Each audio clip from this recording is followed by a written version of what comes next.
worked, did a bunch of work. That was it. It was a low productivity day, I'll be honest.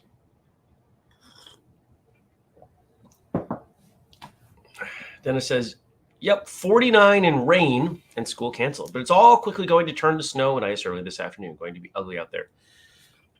When I went out to the bank, because it's been warm all day, and I parked at the end of my driveway, got out to go to the mailbox, fell right on my butt. I was like, oh, it's slick out here. Yikes. I was definitely not wearing the right shoes for slick, but it's okay.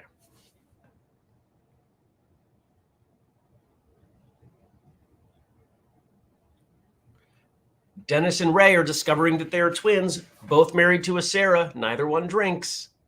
Look at that. You guys could start a club. I can't be in it, though.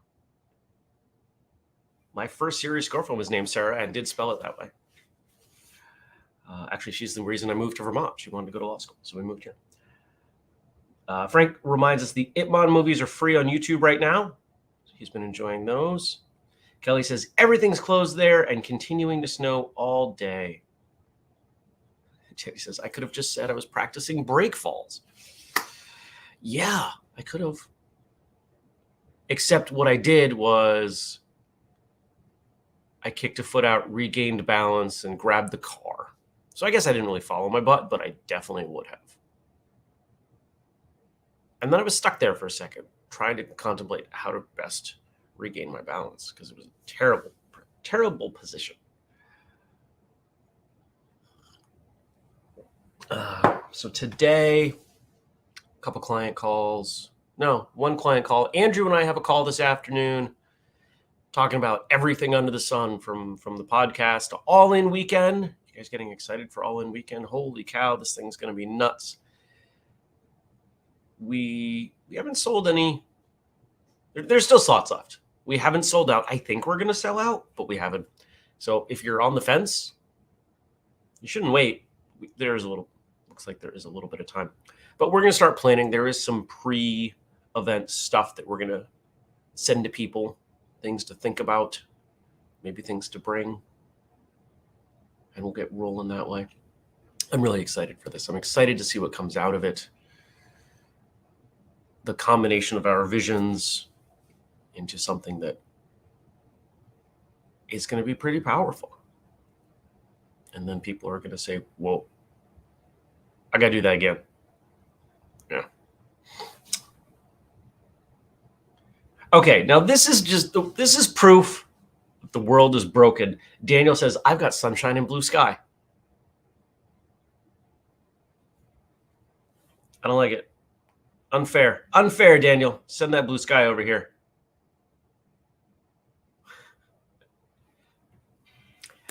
He even rode the bike to work today. Pedal, not motor.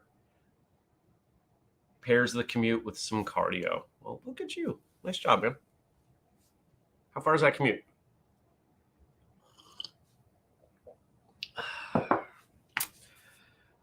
Anything else going on today? You know what? It's been a tough week. I was supposed to have lunch with a friend. Given the weather, I think it's probably good that we rescheduled. There's a family I'm really close with, and actually for a while, about a year and a half, I had his son who just turned 16 and a half now. There's about a year and a half, a couple years ago, that he was doing all of the whistlekick fulfillment. No, that's not true. That's the wrong word. He was doing stuff for Amazon. He was doing whistlekick stuff for Amazon. And I was able to teach him a little bit about business, which was cool. I was there the day he was born. He calls me Uncle Jeremy. He's a great kid. He wanted one of the dragon hoodies, so I sent him one. And then Dad sent me a text. He's like, "Hey, where's mine?" It's like, you have your own money. Honestly, the kid's probably got more disposable income than either of us because he's a kid, but it's all right. If you can't hook your nephew up with a sweatshirt, what's the point, right? But Dad and I he lives about 90 minutes away, actually closer to Kellie and all of you on the western side of the state. He's in Brandon, but he works over here for his job sometimes, and he was supposed to be here. We're gonna have lunch. but they're moving them somewhere else. So no lunch today. We'll connect next week. I don't know which is more impressive, that Daniel rode 4 miles or that he knows the distance in miles. Ray says, I took Aikido and learned how to fall gracefully. Saved me on snow and ice before. Yep. Learning how to fall is one of the most valuable things that the martial arts can teach. And even if it's not a full-on grappling or ground fighting program, I think the basics of how to fall, how to roll, I think are really valuable. Actually, this subject came up in yesterday's conversation that will come out in a few weeks. Yeah. If you don't know how to do that stuff as an instructor, I would encourage you to seek someone out and add it in, because I think it really is valuable. The first time somebody falls and they fall without hurting themselves, they think of you and they're very thankful. Andy's asking, how much snow do we have? So I'm looking at this compost bin out back that was clear yesterday. That's got to be 8 inches. It looks really fluffy. Could be as much as 12. Oh, Daniel says they use miles in the UK. I didn't know that. I thought you guys were all in on metric. Shows what I know. I don't know anything. Jenny's backing me up. Proof that the skills we learn aren't just for fight defense, but practical everyday use. Kelly says, Ray, and that's why it's so much fun to throw you around too. I love it. Set up my greenhouse. It's right there. You can't see it. It's big, and I've got it sitting over one of the forced hot air vents. So I think this is going to work. It got up to 100 degrees in there. Unfortunately, it's a really cheap greenhouse, so a lot of the temperature is going to leak out. But it should be enough with lights to do all my spring starts. All the plants that are going to go outside are probably going to start in there. Actually, they're probably going to start in the hydroponic system and then go into dirt and then go in there and then hang out in there until they're sturdy enough, and then I'll pull them out to something else, and then they'll go outside. But open box on Amazon, which wasn't even an open box. It was just banged up and needed to be retaped. $60. It was a $120 greenhouse. Very solid. Solid deal. What am I doing this weekend? And he says, awesome. What are you growing? Everything. Andy, you're new to the show, and so you weren't around for last spring when I talked about everything that I grow. Last year, I grew everything. Most of it did not do well because I keep ignoring the fact that I need raised beds where I am. I keep ignoring and trying to plant into the ground, and it does fine until such time as the grass grows up over it and chokes it out. So I need raised beds. I put in some last fall. I have wood to do more, and that will be the major spring project as soon as the snow pulls back, is getting those beds ready. But there's lots of squash and pumpkins and things like that, and corn, and there are a few things that I'm going to try doing differently this year. I grew quinoa last year. That was kind of fun, and that worked well. So given the test on that, we'll put a bunch more in. By me, I mean me.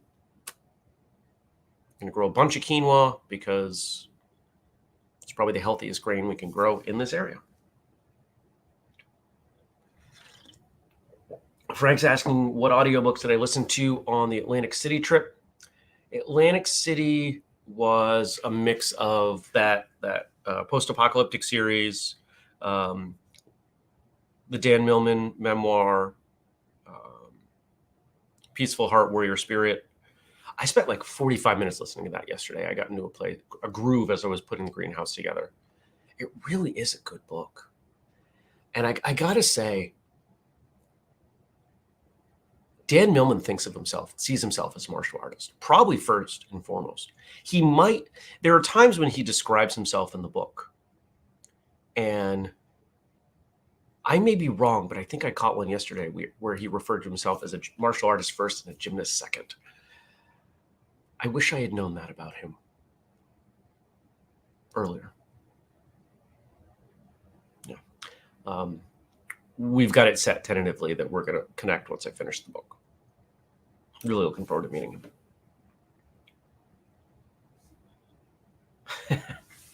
Dennis says, the grass chokes it out. That martial arts reference was not lost on us. If you garden, you know, grass is just nuts. I was pulling back the grass at the end of summer, I was finding stuff that grew. I found a couple beets that didn't really know what was going on, and they kept growing. Bunch of turnips. Turnips actually did really well. So if you're looking to grow stuff, root vegetables, usually a pretty safe bet. Potatoes. I got a bunch of potatoes that are hanging out that'll go to seed in time.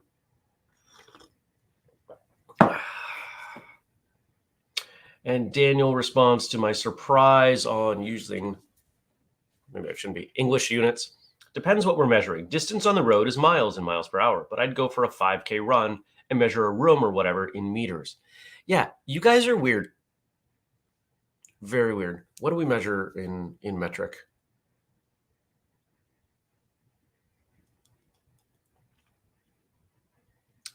The only things that we do in metric are anything that is generally accepted as international competition. So, and even then, we're usually starting in English units and converting. People will set up a 5K run. That's probably the most that we do culturally in metric, our road races. That's about it. Yeah. And yes, how high are the raised beds? These are short. These are 8-inch. I use 2x8s. I'd like to make them taller, but when I bought lumber last year, it was, a fortune. And I might upgrade some as time goes on and build them up. But first things first, I got to finish up the beds that I have there. So I decided to take a corner of my property that wasn't really good for much else and turn it into a garden. And it went well enough. It gets a ton of sun. It's more or less protected barrier-wise. The animals don't want to go over there because they have to cross some boundaries that they don't like roads. And I think it's going to be a great spot. Everything grew. It just didn't all grow well because of the grass. Dennis says, Frank, I caught up on a bunch of Whistlekick podcast episodes during my trip, including Dan Millman's excellent episode. I still think back to that. I got to be honest. There were only 2 other people who heard the after, once we stopped the recording. But Dan was very complimentary. And so through some of the more stressful days, I'm able to remind myself, Dan Millman said it was good enough. It's probably the biggest, boldest compliment I've ever received. No, I wouldn't say it's a bold compliment, but it's the most impactful one. Dan Millman thinks I'm good enough. Whew. Not his words, but that was my takeaway.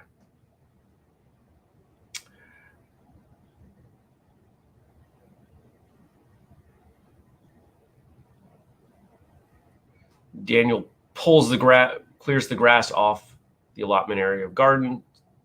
Oh, he needs to do that soon so he can plant. Cool. Ray says liquid measure tends to be metric, measuring in liters. Depends on what we're doing, but yeah.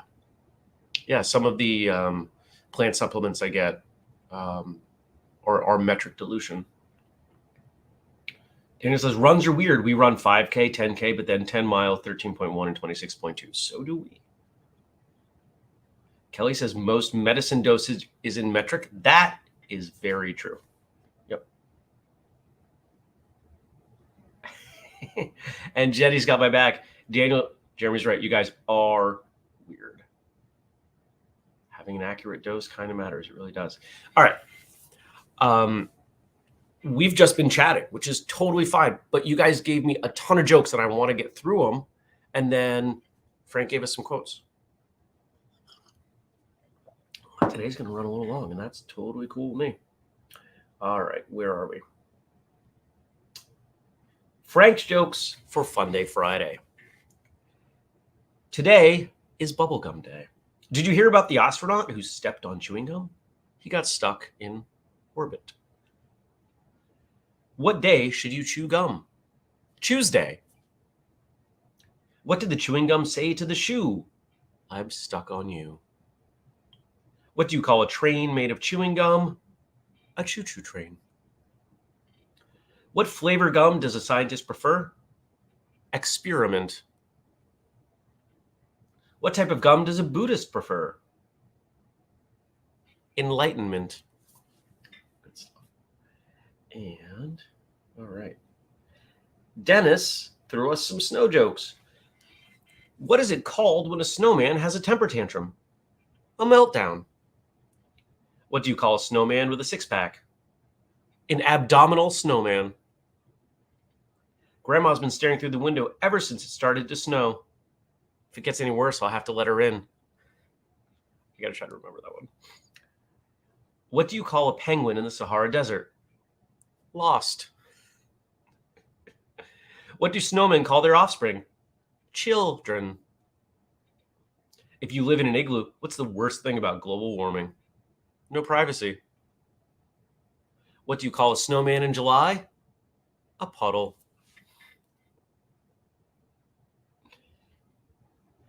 Kellie gives us a few. How do snowmen travel? By icicle. Where do snowmen keep their money? In snowbanks. What do you get when you cross a snowman with a vampire? Frostbite. I've been working, so I think I've told many of you before, Frank has so many of these like on speed dial that when we have a phone call, he'll just pull them out, and it's awesome. And I'm trying to develop that skill. I'm learning that having some jokes that I can just pull out from time to time can really make someone's life better. And this is something that I've learned from Frank, and I've tried it myself, and it's really been impactful when used in the right moment. So to have a handful of these that strike that right tone, like what was the one from Dennis? The grandma one. It's just a little bit unexpected. The premise draws someone in, and then you hit them with it, and it makes them chuckle. And yeah, it's corny, but that's okay. And looks like Daniel's got some here. Okay, these are some other jokes, not snow themed. Today, I met Bruce Lee's vegetarian brother, Broccoli, and his brother, who can't take a joke seriously, and the one throwing shades all the time, sarcastically, and the one who's always last minute, suddenly, and the one always so sure of himself, definitely. Let's not forget about the one who everyone can predict, usually. Those are good and topical because it's a martial arts show. Nice job, Daniel. Jenny says, even Lilith is giggling over here. That's awesome. Great jokes, everyone. Dennis is literally laughing out loud. Hey, what better way to start a day than with laughter? I think laughter is grossly underappreciated. Oh, it's still snowing. It's light enough now that I can tell it's still snowing a lot. That's cool. It's all good.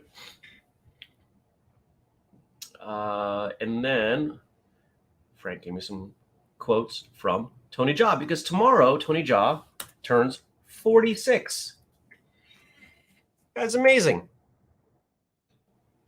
I think making a movie is like drawing or creating an art piece. The artwork reflects part of your personality, but not all. I think especially when you're making movies that are rooted in violence and fighting, I would assume Tony Jaa has other elements to his personality other than his skill and desire to beat people up and make other people safe. This is good. Never be afraid to fail. Failure is only a stepping stone to improvement. Never be overconfident, because that will block your improvement. So I'm going to tweak that one a little bit, because I don't like the word fail. I don't like the word failure because to me, failure is something that is final. It's done. If you fail at doing a thing, it means you aren't going to try anymore. Now, I suppose you could use the word failure within a time period. You know, I failed to do this in the time allotted. Sure, I get that. But the word fail carries a lot of baggage for most of us because most of us grew up in school where we were graded with letters and that F had a meaning. You failed. You did everything you could to avoid the failure. There's an emotional response there. Back when I coached gymnastics, that was kind of when I was doing that, that was when the word fail, or that was a fail, using the word fail as a noun, was really getting popular. And so the boys, who were generally 8 to 12, would, they'd tease each other, which was totally fine. But they'd call each other out, oh, fail. And I would talk to them, no, you get a chance to do it again. Even if that was your last jump or bounce or whatever, today, you still got next week. It's only a fail if you never try again. So I actually banned that word. I banned that word and not other words that I'm sure the parents would have much rather I banned. But I think it got through. Right? Now, the other half of this quote, never be overconfident because that will block your improvement. Overconfident. Confidence is good. Overconfidence is not. Overconfidence, to me, equates to arrogance. Feeling like you know so much about things that there's no room for improvement or an alternate perspective or opinion. I had this thought yesterday. I was at the gym. I often think about things when I'm working out. I was working on my hook punch too, Dennis. I think I got it. I think for me it's a shoulder thing. I think the shoulder's too far out. I think I got to keep that shoulder packed and I'll be better.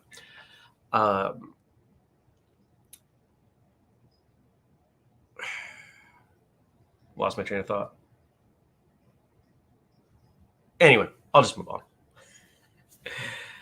Ray says, Thomas Edison said, I didn't fail 1,000 times to make a light bulb. I just found 1,000 ways to not make a light bulb. Yes. Yes. Oh, that's what I was thinking. If you spend a lot of time with me, you will know that I know a bunch of information on a bunch of different subjects. It has nothing to do, well, maybe it has something to do with intelligence, but for me, it's more about a willingness to remain open and listen and hear and read and watch and try to understand.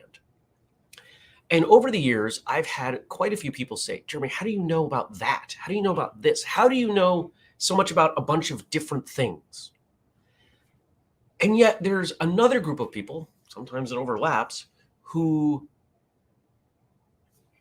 will instantly dismiss everything someone says because of one small thing, this or that or the other. And I don't mean to bring this up in a political way, and hopefully you see this as a non-political thing. I don't see this as political. Right now, the best example is Joe Rogan. If you look at the people he's had on, he has had a wide variety of very interesting people. Do I agree with everything Joe Rogan says? No. In fact, Joe Rogan and I have been trying to get on his show to talk martial arts because we have some very contradictory, conflicting perspectives on martial arts. But I respect his. Many of the guests that he has on, I disagree with a lot of what they say, but it doesn't mean I'm not willing to listen. And it's from trying to understand these alternate perspectives that I gain a lot of insight. And I think the world would be better off if people were more willing to do that. So there's that.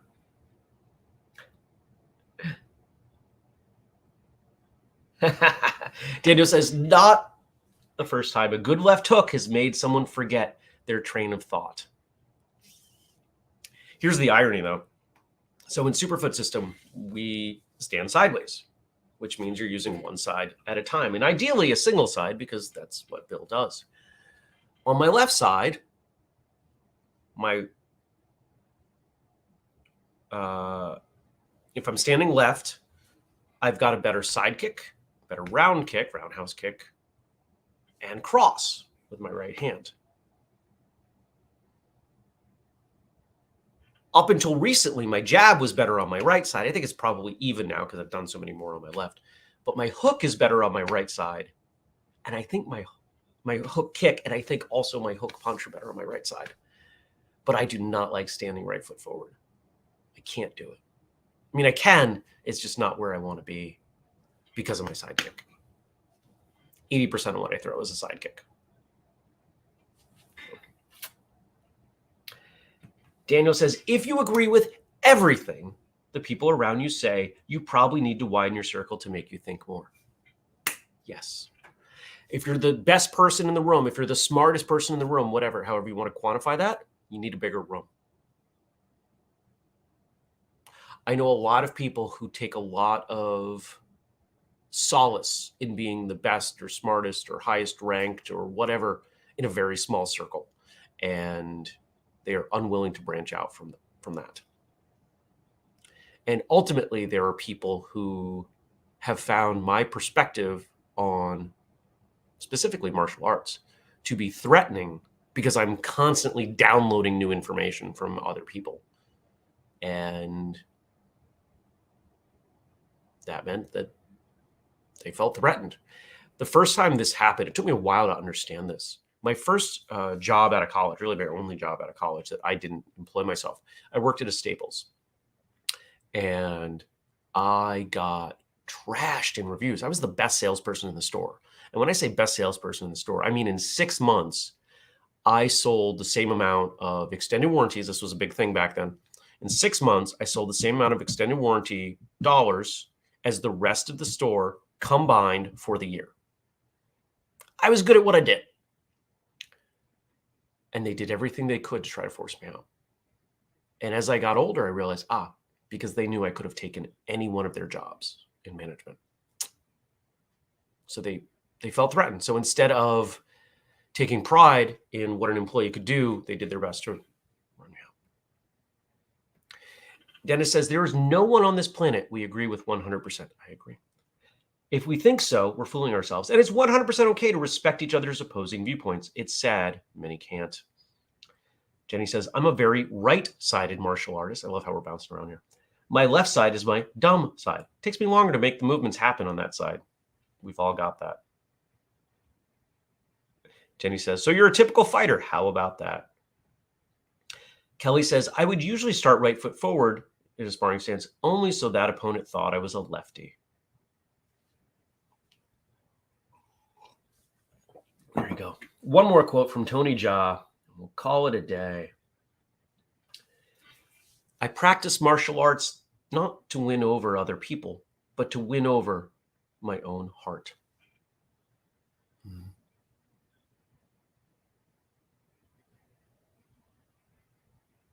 I wish more people got that.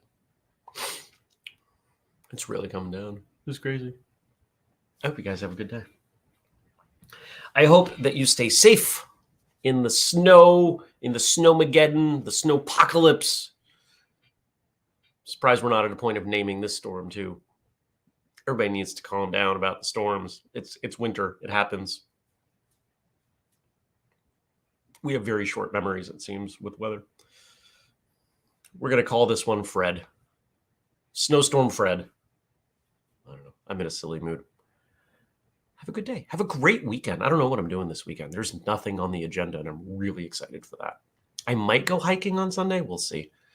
Unlikely, given that it's going to be kind of cold, but might still happen. Other than that, I'm going to put things away and figure out how this greenhouse integrates in my life for the next February, March, April, May, 4 to 5 months. Yeah, at least 4 months. So thanks for coming by. I hope you leave me some stuff to talk about on Monday. Remember, if you want to support us, we got a bunch of things you can do. You can join the Patreon, patreon.com/whistlekick.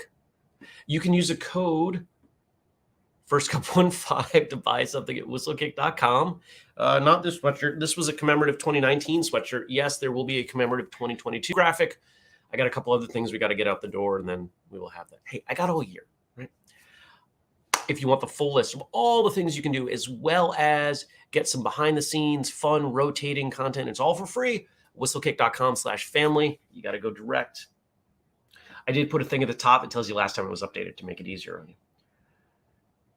If you want to leave questions, comments, jokes, feedback, whatever, you can post it at the Facebook group, facebook.com/firstcupwithjeremy. If you don't do Facebook, email me, jeremy@whistlekick.com. And we do the show every weekday, 6:30 a.m. U.S. Eastern Time on Facebook, on YouTube. And today we're on Twitch. Sometimes we're on Twitter. We move it around. Everybody's excited for the weekend and all that. So, yay, you do your thing. I'll see you back here on Monday. Take care, everybody. Peace.